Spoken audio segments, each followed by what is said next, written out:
Baima, a Tibetan girl I'd met earlier in the day, invited me to a local gathering. This is the most complicated thing I've done so far. I feel like I have two left feet. Okay. So now I go forward. Okay.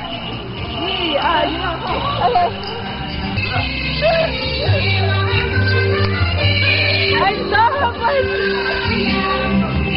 Turn. Up. Down. I think. Oh, turn again. Woo. This is tiring stuff. I'll tell you that.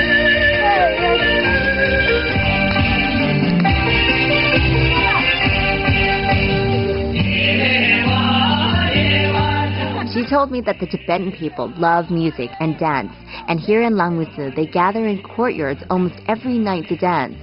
And to make the experience even more special, she's arranged for a couple of her friends to dress me in a traditional Tibetan costume. Though I'm not sure I'll quite look the part now that I've cut my hair short, because all the women here have such beautiful long hair.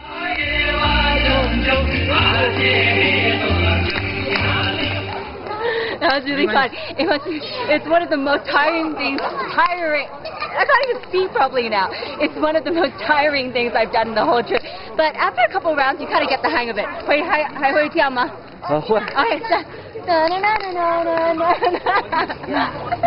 and then John. Oh no, is that the right finger? You can sit at home and listen to me talk about Tibetan dance, or you could pack your things, come here, and experience it for yourself. More than just fun, you get a unique insight into the culture by learning the dance techniques.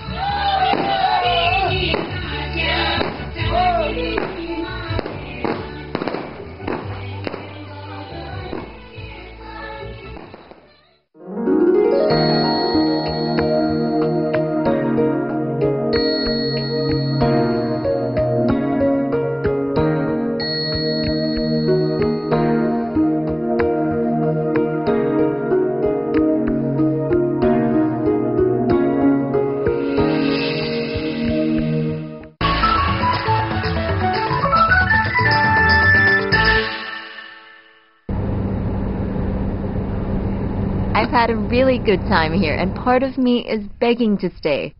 But no such luck. Driving away from Langmusu, we pass an area where we can catch a glimpse of the Yellow River.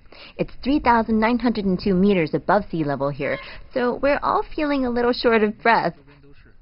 Not to mention the fact that it's freezing. The wind is howling and it takes some effort to stand upright. Yes, it's still July, but it sure doesn't feel like it. Up here, we bump into a monk who appears to be burning something. I'm not quite sure what it is, so I figured I'd go and chat to him.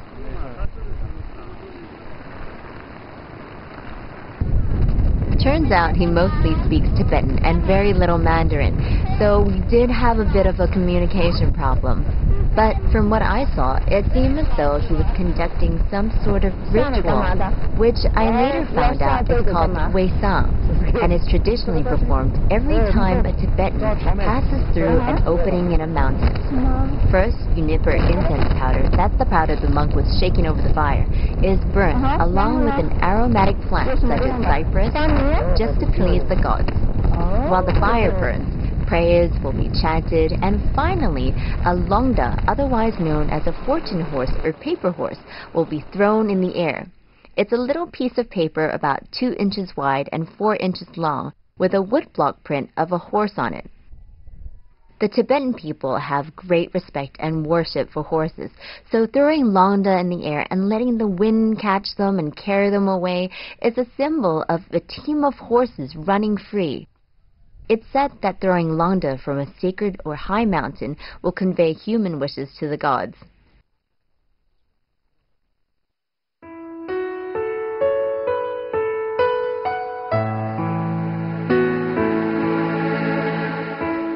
From Machi in the south, we travel up towards Jagannath in the northeast.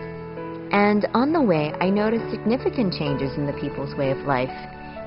In the south, there's a heavy reliance on livestock, but driving north, you'll see more farmers.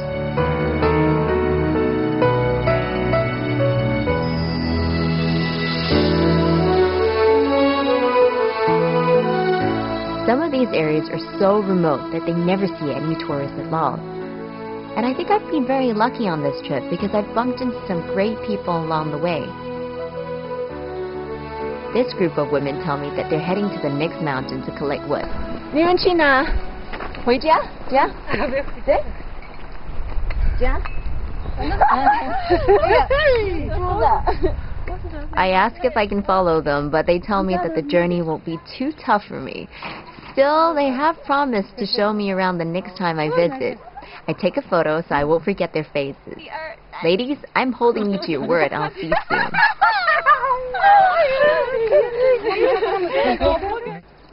Jaganna is located in Diabu County. In Tibetan, Jaganna means stone city or stone box, and it's named after the stone forest and the handicrafts for which the area is famous.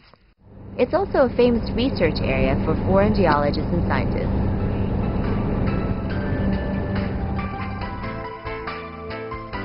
In Gannan, you should expect quite a few hours in the car traveling between destinations, as they're often far apart.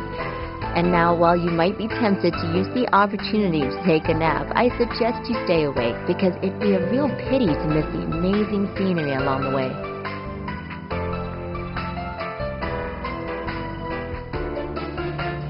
The change in scenery from Jaganna to Zhuoni is quite noticeable as it goes from farmland to forest areas.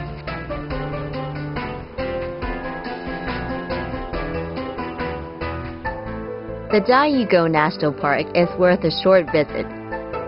Many of the areas within the park have yet to be opened up to the public, but you can take an easy walk down the main route.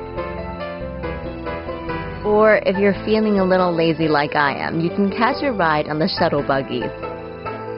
The elevation above sea level varies between 2,500 and 4,920 meters here.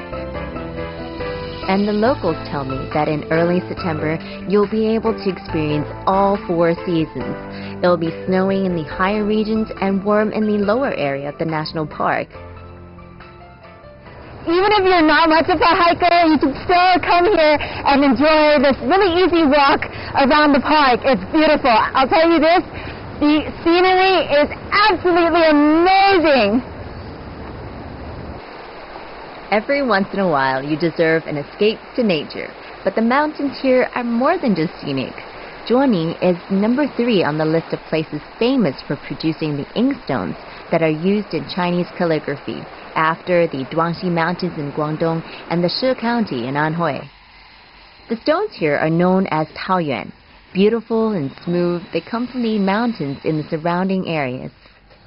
Invented by the Chinese over 1,200 years ago, inkstones are highly prized and have great cultural significance in China. In the past, scholars would transport their ink in solid forms, and when they wanted to use it, they'd grind it in water on an ink slab to the correct consistency. 师傅，为什么陶砚在中国这么出名呢？以这个石料好，色彩也好，最重要就是说这个石头发磨快，磨起来快，石头也是比较珍贵。是不是颜色不一样？啊，颜色也不一样，颜色不要用不一样的颜色，来做不一样的花。但是每一块是谁设计的？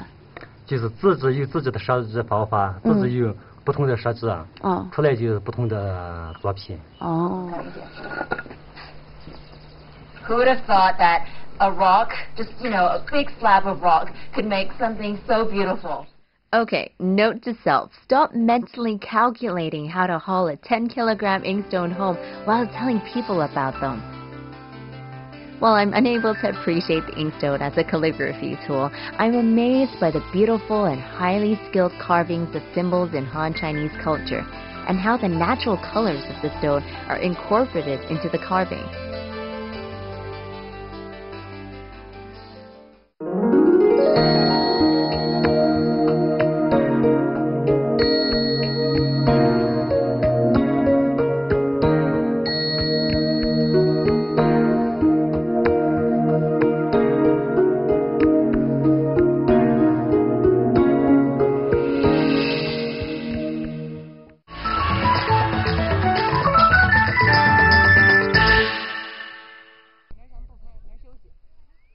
We leave Johnny and head to Yeliguan, our last stop in Gannan. And I realized that on this journey, we've been very lucky to have met some really interesting fellow travelers. This group here have come all the way from Guangdong to enjoy the scenery and their little shared quirk, singing in places with beautiful scenery. They've been joined by other travelers, and it's fascinating watching these groups of strangers share the experience of being in Gannan together. I don't know any of the songs, but I'm happy to sit here and just listen to them.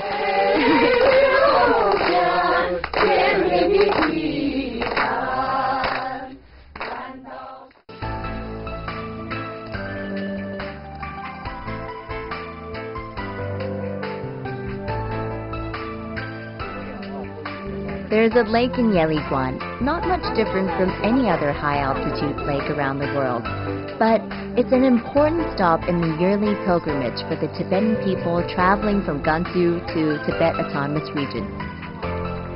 We met a family who had walked all the way from Hezuo just to pay their respects to the gods. They tell me that they've come here to throw toubao, brightly wrapped packages of rice, barley, and other offerings into the water as a way of honoring the water gods and earning some good luck. Tibetan people are extremely pious and will go to great lengths to visit monasteries and other places of worship, no matter how hard the road is. I truly admire their devotion and their dedication in happily performing their many rituals. The love that they have for their religion is a pure and untainted belief, far removed from the materialism and excesses of the modern world. I can't help but feel a little guilty for the life I lead in the city. But I'm told that a pure heart and good karma can be enough. That's certainly reassuring.